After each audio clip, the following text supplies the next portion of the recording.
In this tutorial, I'll show you how to download and install Node.js. Let's get started.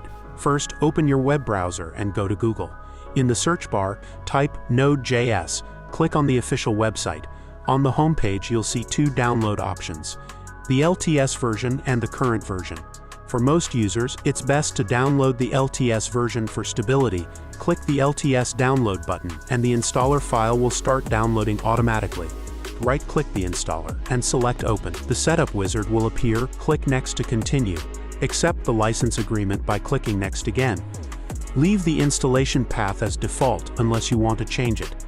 Then click Next. On the custom setup screen, make sure the default features are selected. This includes Node.js and NPM, the Node Package Manager. Click Next to continue. Now, you'll see an option to automatically install the necessary tools for building native modules. You can leave this unchecked for now, unless you specifically need it. Click Next, then click Install. The installation will begin and should complete in a few minutes. Once it's done, click Finish to exit the setup. Now, let's verify the installation. Open the Start menu, type cmd and open the command prompt.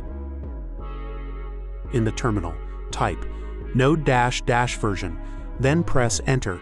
You should see the installed Node.js version displayed. This means Node.js was successfully installed on your system. And that's it. You've now installed Node.js, and you're ready to start building applications. If you found this tutorial helpful, make sure to like, subscribe,